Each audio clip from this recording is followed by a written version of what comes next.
사주와 관련된 가장 유명한 우리 조성은 작가와 사법정의 시민연대의 사법정의 바로 세우기 시민행동의 김한배 대표 모시고 이 내용 아주 나이스하게 시간 가는 줄 모르고 너무너무 재밌게 풀어드리겠습니다. 채널 고정하시고 두 분 소개하겠습니다. 김한배 대표님, 조성은 작가 오셨습니다. 어서 오십시오. 네, 안녕하세요. 자, 요즘 얼굴이 여전히 안 좋습니다. 그래도 윤석열 파면 이후에 예. 정말 기분이 완전히 좋아져서 예. 새 나라 새 시대로 나간다는 그 희망 속에서 하루하루 그래도 즐겁게 전과는 완전히 다르게 살고 있습니다. 네. 자, 그래서 이제 어쨌든 성과를 내는 이제 시점까지 왔고 요즘 그 공수처하고 경찰 이런 데 자주 물러가시죠? 이제 다시 불러야 되는데, 네. 저는 지난주에 이제 고발 사주, 네. 무죄 때문에, 약간 실망했지만, 이제 본범들 잡으러 가야죠. 예, 본범들. 한동훈, 윤석열, 김건희가 이제 본범 이제 피의자로 입건이 되어 있기 때문에, 끝장 볼 겁니다. 네. 자, 그래서 이제 여러분들께 좀 질문을 드리겠습니다. 왜 김건희 윤석열에 대해서 이렇게 집요하게 고발을 했습니까? 한마디로 법 앞에 평등입니다. 법 앞에. 그러니까 자신들의 어떤 비리 범죄 혐의에 대해서는 엄청나게 관대하면서 상대방의 요만한 그 티끌 가지고는 탈탈 털어가지고 압수수색은 진짜 수백 번 하면서 상대방에 대해서는 집요하게 그렇게 하지 않습니까? 근데 그런 모습이 도저히 참을 수가 없더라고요.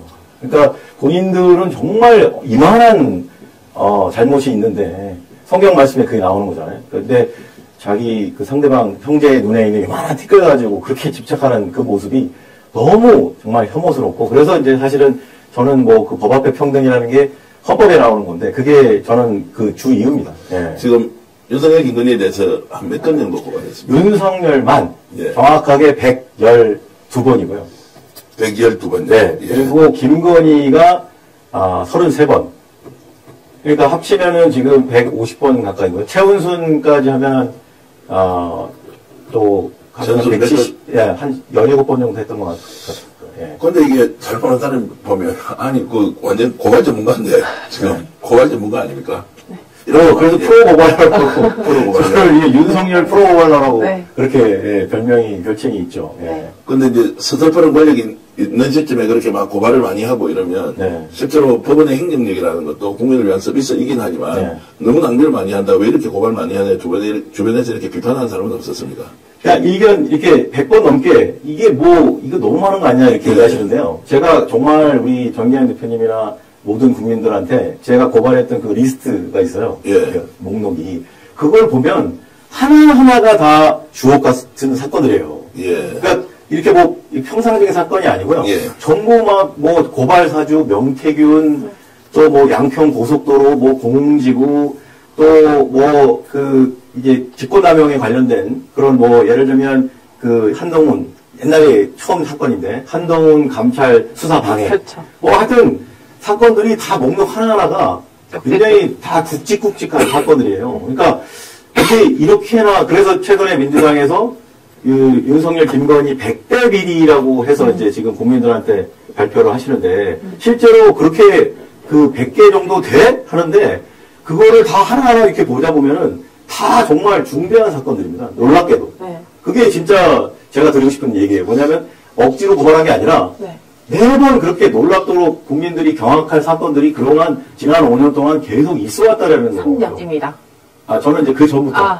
그렇죠. 검찰총장 시절부터 2020년부터 했습니다. 왜 그렇게 악감정을 갖게 됐는지 내가 좀 이따가 물어보기로 하고. 네. 조 작가도 이게 재미난 게 뭐냐면 스타일이 저는 양으로 승부하는 거고 네. 그냥 죄다 다 싹 다 고발하는 거고 우리 조성훈 작가님은 끝까지 고발 사주와 그 파생 사건을 집중, 그러니까 T자로만 하면 저는 이 가와하고 조성훈 작가님은 이제 세로로 이제 깊게 들어가는 스타일이고. 아니, 평소에 이제 생업도 해야 되고 생활도 해야 되는데 네. 이걸 아무리 권력자라고 하지만 이런 사람들 계속 고발하고 다니면 시간, 비용 이런 것들이 많이 들 거 아니에요. 그래도 괜찮습니까? 이제 잘 아시다시피 이제 시민단체라는 게 NGO지 않습니까? 네. 어쨌든 비영리 이제 시민단체들의 기능 중에 가장 대표적인 게 권력에 대한 감시. 예. 그리고 권력에 대한 감시 중에 가장 비용이 적게 드는 게 사실은 고발입니다. 아, 그래요? 왜냐면 이게 사람을 다 동원해서 권력을 감시할 수 있는 것도 아니고 그리고 우리가 국가에다가 이런 비리 범죄가 있으면 수사해달라고 의뢰하는 것이 고발이지 않습니까? 이제 그게 가장 비용 대비 효과가 높다 보니까 네. 저희뿐만 아니라 많은 시민단체들이 이제 고발이 이제 어떻게 보면 권력 감시의 수단이 되거든요. 근데 이제 말씀하신 대로 생업을 이걸로 하기 위해서는 전제 조건이 시민단체라는 그 단체의 회원들이 있어야 되고요. 그리고 회원들이 일정 부분 이렇게 객출을 해서 회비를 내면 그 회비의 이 일부를 이제 급여로 가져가야 되는데 저희 이제 사세행 같은 경우는 회원들은 있는데 회비를 걷질 않습니다. 네. 그래서 제가 이제 사비로 유튜브 운영을 해서 이제 그동안 운영을 해왔는데 잘 아시겠지만 이제 윤석열 정권 하에서 하도 이제 고발을 맨날 하다 보니까 2023년 그 11월경에 이제 유튜브 수익이 정지돼서 1년 반 동안 정말 이제 좀 표현대로 굶다가 네. 살이 빼고 바로 네, 잡혔다면서요?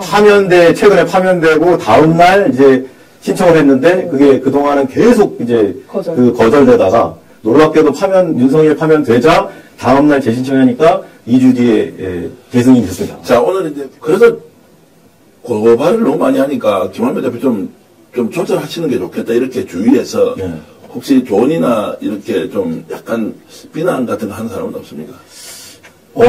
일정 부분 그런 비난이 이제 보수 쪽에서도 있고요. 네. 또 심지어 우리 같은 민주 진보 진영이라고 하는 이쪽에서도 너무 그냥 다 하니까 조금 이게 선택과 집중을 해야 되는 게 아니냐라는 그런 지적이 있어요. 예. 근데 이 기준을 어디에 두느냐는 이제 그 철학의 차이긴 한데 예. 저는 기준을 어디다 두면 아까 말씀드린 대로 법 앞에 평등이지 않습니까? 예. 저는 그동안 지난 5년 동안 윤석열과 검찰, 윤석열 검찰이 보여주는 행태가 혐의들을 다 잘게 짜겨가지고 상대방에 대해서는 조국이나 이재명에 대해서 그 외의 사람들에 대해서도 다 그런 식으로 아주 잘게 짜겨가지고 그거를 싹 다 이렇게 먼지털이식으로 아주 그 저인방식으로 수사했기 때문에 저는 눈에는 눈, 이에는 이다 해서 네.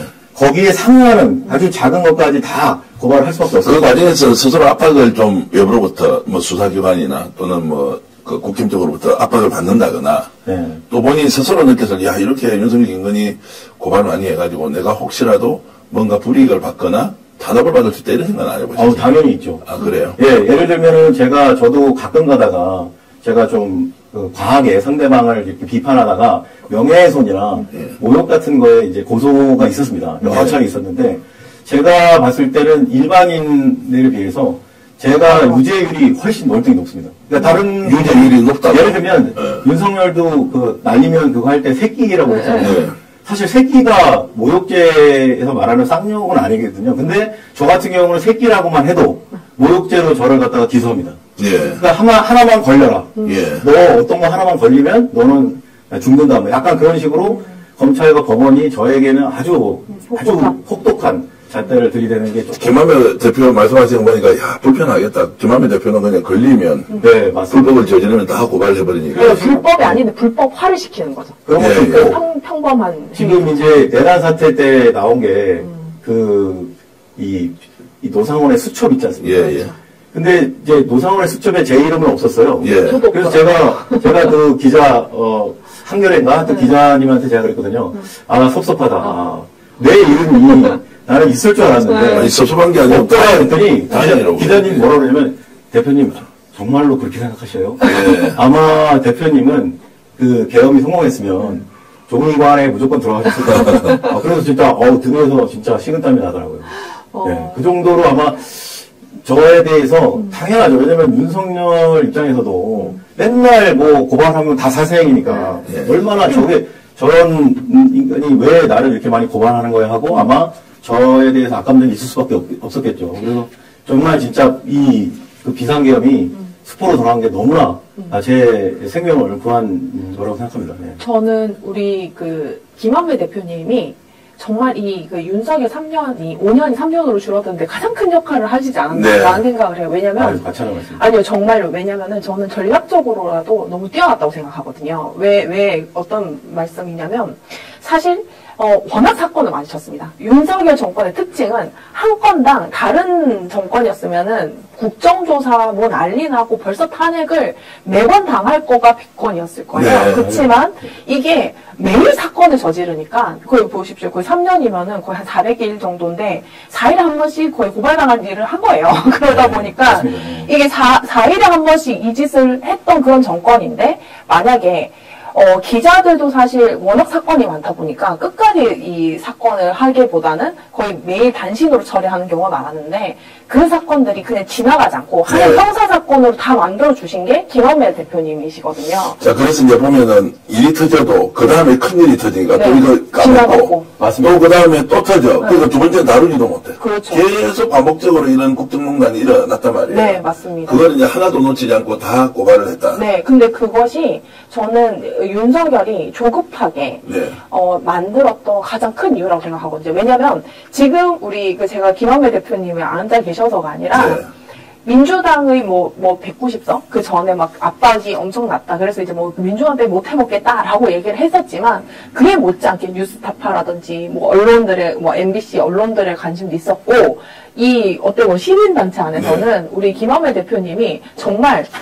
다음날 사건 터져서 안 하실까 했는데 또 하시더라고요. 그러니까 이제 어떤 기자도 재미난 말씀드리면 제가 하도 그렇게 하니까 아까 말씀 질문 대답하려면 제가 그렇게 다 하니까 다른 시민단체에서 고발할 것까지 제가 독점하다 보니까 좀 우리한테도 고발할 거를 좀 남겨놔라.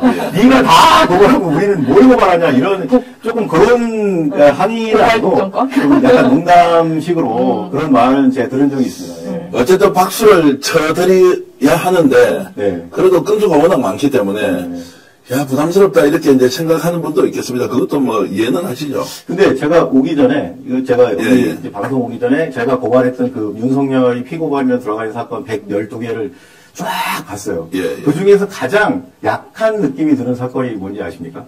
그 중에서 제일, 이거는 내가 고발할 때도 좀 고민을 했는데 뭐냐면. 본격적으로 얘기해 보겠습니다. 김건희가 상습 사기 혐의로, 자, 지금 조사를 받아야 될 처지다. 깜짝 놀랐습니다. 어떤 내용입니까? 이게 이제 여러분 잘 기억하시겠지만 대선 기간에 대국민 사과를 했습니다. 김건희가. 그 유명한 대국민 사과의 원인이 뭐냐면 자신의 이 경력을 돋보이기 위해서 자신은 뭐 꾸몄다고 하지만 사실은 허위 사문서 위조죠. 일종의 이제 이력서에 적어서는 안 되는 한마디로 뭐 미술 교사가 아닌데 강사라고 하고 이런 것들을 이제 제출을 해서 저희가 2022년에 이제 2021년 11월쯤에 11월 12월에 고발을 했어요. 근데 그거를 경찰이 이제 수사를 5개월 하다가 이제 무혐의 처분을 했습니다. 자, 어떤 내용입니까? 그게 이제 상습 사기. 김건희가 결혼 전에 3곳, 결혼 후에 2곳, 5개의 대학에 매번 자신의 그 경력이나 학경력 관련돼서 진실이 아닌, 사실이 아닌 허위의 경력을 제출을 했습니다. 그래서 그거에 대해서 채용을 하고 급여를 받아갔습니다. 그래서 이제 그 부분 때문에 저희가 상습 사기로 고발을 자, 구체적으로 그 내용이 어떤 겁니까? 이제 김건희가 최초로 채용된 한림성심대학교. 여기에 제출한 이력서에는 서울대도 초등학교 실기 강사로 근무했다고 되어 있는데, 자, 근무한 이력은 확인되지 않는다. 그러니까 지금 5개 대학에 매번 뭐 한 가지씩 자신의 학력이나 경력과 관련돼서 예를 들면 자기가 무슨 뭘 출품했는데 대상을 받았대요. 뭐 서울 애니메이션 축제인가? 자기가 김명신 시절에 대상을 받았는데 출품 기록이 전혀 안 나오는 거예요. 그러니까 주최 측에서도 이런 이름으로 출품한 적이 없는데 김건희는 이력서에다가 자기가 그 대회에서 대상을 받았다라고 해서 이력서를 제출한 거예요. 업무방해도 되겠네요. 업무방해도 됐죠. 업무방해랑 상습사기 2개로 다 했는데. 근데 상습사기가 되려면 저걸 가지고 구체적으로 목적을 가지고 자기가 이익을 보거나 이런 게 있어야 되잖아요. 채용을 했으니까 이걸 채용을 받은. 잘 아시겠지만 모든 이제 채용을 할 때 모든 거기에 이제 미리 나옵니다. 여기에 어떤 허위 사실이 있으면 채용이 취소된다. 그런 거를 다 미리 공지를 합니다. 근데 지금 김건희는 매번 그랬던 거예요. 그렇다면 채용이 취소됐었다면 급여를 받을 수가 없겠죠. 결국은 김건희는 허위 경력을 통해서 자신이 받을 자격이 없는 급여 상당의 재산적 이익을 누렸기 때문에 사람을 기망해서 급여를 교부받은 사기죄에 해당한다. 그리고 그것도 결혼은 3번, 결혼은 2번, 총 5번, 마지막이 이제 국민죄인데 네. 총 5번에 걸쳐서 상습적으로 사기 행위를 했다 해서 저희가 상습 사기 고발한 거죠. 자, 저는 이제 고발했지만 정권 초기에 이제 그냥 묻어뒀거나 뭐 별다른 조치를 하지 않았을 거 아닙니까? 맞습니다. 검찰에 고발을 했고 또 이게 경찰로 이첩이 됐죠. 맞습니다. 자, 그렇게 됐는데 경찰이 이제 수사를 제대로 안 했습니다. 그 당시에 이제 영부인이니까 서면 조사만 했어요. 김건희를. 그러니 서면 조사 잘 아시겠지만 제대로 되겠습니까? 그러니까 5개월 만에 2022년 5월달경에 이제 뭐 불송치 결정을 했어요. 저희가 그 당시에는 다행히 법이 바뀌기 전이라서 고발인도 이의 신청권이 있을 당시입니다. 그래서 저희가 즉각 이제 거기에 대해서 이의 제기를 했고. 근데 최근에 이제 확인해보니까 서울중앙지검에서 이 사건을 들고 있더라. 네, 맞습니다. 참고인 조사까지 했더라. 네, 맞습니다. 그 부분 지금 좀 자료를 좀 띄워서 설명드리고 싶은데 그 사건이 지금 엄연히 살아있었습니다. 그래서 그걸 저희가 발견을 하고 또 굉장히 깜짝 놀랐는데 거기 이제 보시다시피 지금 저 사건인데요. 지금 서울중앙지검 형사 7부의 윤석광 검사실에 아직도 저 위에 보면 파란 글씨로 수사 중이라고 나오셨어요. 이 엄연히 지금도 살아있는 사건이더라고요. 그리고 그 다음 페이지에 보시면 저기 좀 흡사하게 나오는데 수사 사건 진행 상황에 저게 조회가 되는데 저기 오른쪽에 보시면 참고인 정땡땡을 조사했다. 언제? 2023년 7월 19일 날. 그러니까 사건을 이제 접수하고 나서 1년 정도 경과해서 검찰이 실제로 뭔가를 했어요. 참고인 정땡땡을 저희가 지금 확인 중인데 국민대학교에서 채용을 담당했던 교직원으로 저희가 추정을 하고 있는데요. 그렇다면 수사를 했다는 얘기잖아요. 근데 그 이후로 또 다시 1년 반 동안 지금 또 아무것도 소식이 없습니다. 그런데 지금 중요한 것은 이 모든 게 지금 윤석열 파면 이후에 어떻게 되느냐인데 저는 지금 분위기상 지금 뭐 검찰이 지금 윤석열 김건희를 저는 버렸다라고 생각합니다. 자기들이 살아남기 위해서 이 사건도 원칙대로 수사할 걸로 기대하고 수사할 걸로 기대하고 네, 맞습니다. 공동 관련된 것도 간단히 설명을 해주시면 어떤 겁니까? 공동도 지금 실제로 이제 수사가 본격화되었다 이렇게 이제 볼 수 있는 겁니까? 잘 아시겠지만 이 양평 공공지구 사건도 저거는 이제 부동산 개발하는 과정에서 개발일이거든요. 거기 그 김성교라고 있습니다. 국회의원이었죠. 국회의원이 됐죠. 그 2010년 당시에 이게 대장동하고 굉장히 흡사한데 원래는 LH한테 개발을 시켜야 되는 거를 갑자기 느닷없이 김성교가 이걸 취소합니다. 취소한 지 한 달 만에 어떤 회사가 있는데 ESIN이라는 회사가 개발권을 가져갑니다. 그게 최은순 회사였던 거예요. 그리고 거기에 대주주 중에 한 사람이 바로 김건희였습니다. 그리고 그 오빠도 있고. 하여튼 처가가 전부 다 거기에 연루되어 있는데 어쨌든 그거를 특혜를 개발 허가를 줍니다. ESIND에. 그게 이제 저희는 뇌물이라고 보고 그리고 또 한 가지 뇌물이 이제 그 허가를 해서 이제 개발을 해서 아파트를 짓기 시작했는데 거의 2년을 갖다가 공기를 갖다가 지연을 시킵니다. 이 ESIND가. 그러면 그렇게 되면 난리가 나거든요. 그 관공서에서는 이거 납기 못 맞춘다고 거의 취소할 지경인데 놀랍게도 2년이 다 됐는데 이 양평군에서 어떤 조치를 소급해서 개발 계획 변경을 인가를 해줍니다. 아무런 페널티도 안 주고. 그게 두 번째 뇌물. 그리고 세 번째 뇌물이 제일 황당한데요. 이 양평에 개발하는 모든 개발사들, 아파트를 지은 회사들이 전부 다 개발 부담금을 수억 원씩 납부를 했습니다. 그건 전국에 있는 모든 건설사가 기본인데, 이 ESIN들은 개발 부담금이 얼마인지 아십니까? 0원이었습니다. 그래서 이게, 또 특혜 뇌물이라고 해서 이 세 가지를 다 뇌물을 준 자는 김성교, 뇌물을 받은 자는 윤석열, 김건희, 최은순이다 그래서 4명을 고발한 사건입니다. 그 공수처에 있는 사건은 좀 다른 게요. 결이 다른 게 저희가 그 손준성이 1심에서 유죄가 지금 2심, 3심이 다 이제 무죄가 나긴 했지만 손준성이 1심에서 유죄였어요. 그러면서 법원이 뭐라 그러냐면 손준성의 단독 범행은 보기 어렵다. 맞습니다. 어떤 형식으로든지 검찰총장인 윤석열과 한동훈이 개입될 가능성이 높다라고 해서 저희가 재고발을 했습니다. 윤석열하고 한동훈을. 근데 그 사건이 아직도 공수처에서 재고발한 그 사건이 남아있고 우리 조성훈 작가님도 그걸 또 재고발을 하신 거예요. 그 사건, 그러니까 원래 고발사주 사건은 제가 봤을 때 공수처가 끝을 봐야 됩니다. 공수처가 시작을 했는데 손준성만 꼬리 자르기식으로 됐거든요. 저는 공수처가 이제 가장 중요한 사건 중에서 이 사건, 고발사주는 어떤 형태든지 윤석열과 한동훈을 다시 수사를 해서 반드시 정의 구현을 해야 되는 그 역할을 공수처가 반드시 해야 된다고. 또 아까 이제 말씀하신 게 그렇게 100몇 번을 고발하면 어떤 불이익이 생기지 않느냐. 예. 저도 사실은 5년 동안 이렇게 하면서 정말 숱한 그러니까 음해성, 네. 그 다음에 진짜 제가 도저히 이해가 안 되는 게 어떤 사실에 약간이라도 근접을 하면 저도 이제 그렇죠. 뭐 내가 잘못했나 보다 인정할 수 있는데 예컨대 이런 겁니다. 시민사회단체에는 다양한 단체들이 많지 않습니까? 제가 집회의 뒤에 어디 그 최근에 집회가 많았잖아요. 윤석열 파면 촉구하느라고 얼마나 많았습니까? 매일 광화문에서 했었잖아요.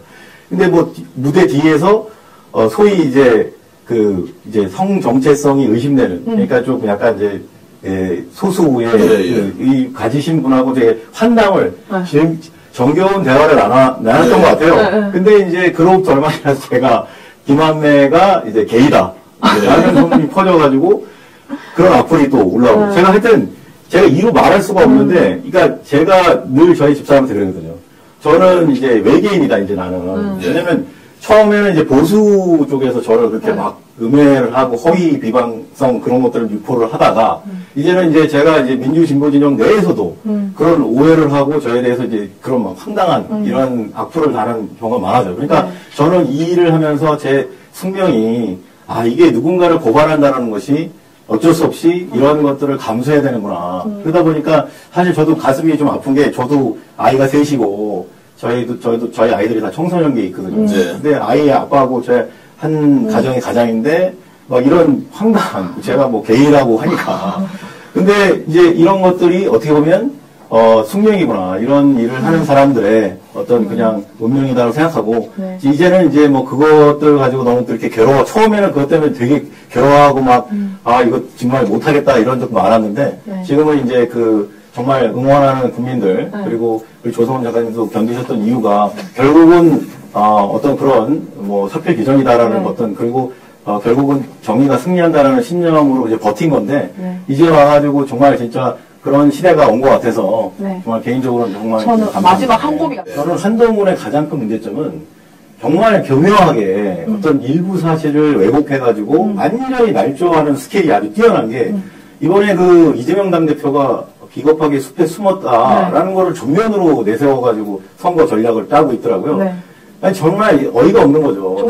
지금 이재명 당대표가 없었으면 대한민국이 정말 지금 어떻게 됐을지 아찔한데 이제는 지금 그거를 완전히 그냥 전환을 해가지고 이재명 대표가 마치 겁이 나가지고 뭐 근데 그 당시에는 본회의 시작하기 전까지 10시 20분부터 뭐 1시간 정도의 시간 동안에 계엄령이 발효되는 상황이었는데, 당연히 이런 일촉즉발의 상황에서 본인의 안전을 지키고, 본회의에 가서 이거를 계엄 해제를 의결하는 게 절체절명의 상황이었지 않습니까? 근데 어떻게 이거를 자기가 겁을 먹어가지고 숲에 숨었다라는 이런 프레임을 씌워가지고, 이재명 당대표를 이렇게 비방하는 건지. 뿐만 아니라. 한 가지 한동훈 관련돼서 사건이 살아있는 게 서울경찰청에 저희가 이제 당원 게시판 사건 있지 않습니까? 한동훈이 댓글팀을 운영했다. 언제부터? 현재 법무부 장관 시절부터. 그래서 저희가 어떻게 현재 법무부 장관이 자신의 정치적 야망을 위해서 사설 댓글팀을 이게 이제 장해찬이 폭로한 거예요. 이 사건. 이게 지금 서울경찰청에 지금 현재 수사 중인 사건입니다. 당원 게시판도 마찬가지고. 그래서 아마 저희가 고발했어요. 사장님 저희가 고발이네요. 그래서 그 사건이 지금 서울경찰청 공공수사대에서 저기 현재도 지금 언제든지 한동훈을 상대로 압수수색할 수 있는 사건입니다. 그래서 지금 현재 확정되지 않았지만 한동훈이가 만약에 최종 후보가 된다면 참 재밌게 돌아갈 수 있는 그런 사건이죠. 자, 그 사건 수사는 지금 어디까지 가 있습니까? 고발인 수사 정도는 했습니까? 저희가 12.3 내란 직전에 2차 고발인 조사까지 받았어요. 왜 고발인 조사를 2번 받은 이유가 뭐냐면은 사건이 워낙 되게 독특해요. 그러니까 두 가지 사건인데, 하나는 한동훈이 현직 법무부 장관 시절에 사설 댓글팀 운영했다라는 의혹이 하나고, 두 번째는 당원 게시판에 윤석열, 김건희를 원색적으로 비난하는 글을 자신의 가족의 명의로 막 올려요. 이번에 홍준표를 시작하게 했잖아요. 홍준표가 공격했던 그 사건. 그렇죠. 그 두 개의 사건이 전부 다 지금 업무방해 등의 혐의로 저희 고발해서 현재 수사 중인데, 네. 12.3 내란 터지고 나서 그게 사실은 수면 위로 완전히 가라앉았어요. 근데 이제 혹시라도 한동훈이가 야권에 어떻게 말해야 되지? 이제 그쪽 보수 원보수의 만약 한덕수를 이기고 네. 최종 주자로 나서면 이 사건도 굉장히 중대한 사건으로 다시 떠오르고, 한 가지 더 한동훈의 딸 관련된 사건, 그 소위 이제 허위 스펙 네. 관련된 거. 그것도 뭐 아셨어요? 예, 저희가 안 하는 게 없습니다. 박수 드려야 되는 거 아닙니까? 아니, 박수가 우리가 드리는 방법이 들었는데, 이제 그 많은 일을 동시에 하고 있다는 게 참 대단하십니다. 네, 대단하시고. 그러다 보니까 제가 보수 쪽에 계신 분들한테 미움을 안 받을 수가 없습니다. 예, 분명히 더 큰 의미가 있을 거고요. 이런 거 하시면서 여러 가지 이제 느끼는 이런 괴로움, 이런 거는 어떻게 극복하세요? 일단, 기본적으로, 사실은, 저는 이제 이게 공적인 거잖아요. 예. 저의 어떤 개인적인 이해관계가 아니라 우리나라 전체 그리고 국민들의 삶에 막대한 영향을 주는 권력자의 이제 비리에 대해서 하는 거기 때문에, 예컨대 지금 윤석열이 사실은 그 당선된 자체가 거짓말을 통해서 당선됐거든요. 네. 맞아요. 지금 수사 중인 게 이제 대표적인 게 세 가지만 말씀드리면, 도이치모터스 주가 조작 관련돼서 질문을 받으니까 23을 그냥 자기 했는데 부인은 손실만이었다. 넉 달 만에 손절했다. 이거 다 거짓이었거든요. 예. 또 대장동 관련돼서 코너에 물리니까 나는 김만배와 친분이 없다. 네. 하지만 김만배하고 아주 친밀한 것으로 여러 가지 정황 증거들이 많았습니다. 또 자신의 아내가 그런 허위 경력을, 아까도 말씀드렸던 그 상습 사기 그 사건처럼 대학들의 그런 허위 경력을 막 제출을 했는데, 그것이 정상적이다. 그러니까 한국게임산업협회에 일하지도 않았는데 본 적도 없는 사람을 기획이사로 이렇게 했다라고 그렇게 이제 했던 사건, 그런 것들처럼 국민들에게 그 거짓말을 통해서 당선된 자체가 당선 무효시켜야 됩니다. 당선 무효. 거기서부터 바로 잡혀야 이 정의가 바로 서기 때문에 네. 반드시 이 사건들은 허위사실 공표는 무겁게 죄를 물어서 반드시 국민 앞에서 심판을 시켜야 됩니다.